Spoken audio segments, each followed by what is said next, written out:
Менин атым Эпери, 2-журналисттин абитуриентимин. Келечекте англис тили мугалими болгум келет.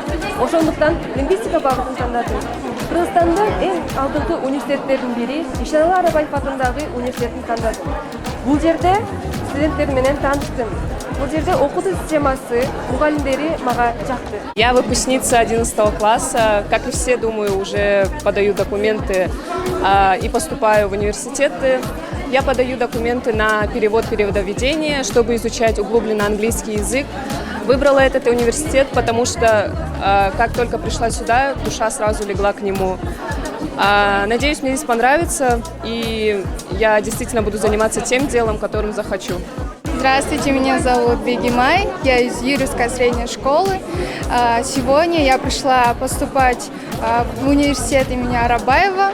На данный момент я выбрала факультет международные отношения, а именно с уклоном на корейский язык, так как долгое время очень хотела получить образование в Кыргызстане, также продолжить обучаться в Корее.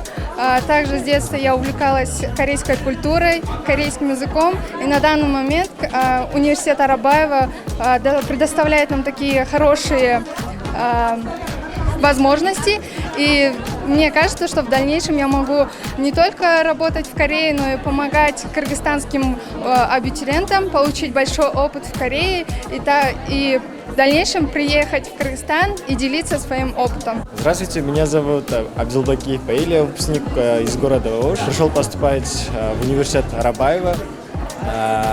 Я выбрал специальность психолог. Почему именно психолог? Потому что я хочу помогать людям. То есть я сам по сути такой человек, то что мне нравится дарить людям эмоции. И как по мне, психолог это вот самый такой оптимальный вариант лично для меня. Вот, я хочу помогать людям. Вот, наверное, это главная причина, почему я выбрал специальность психолог.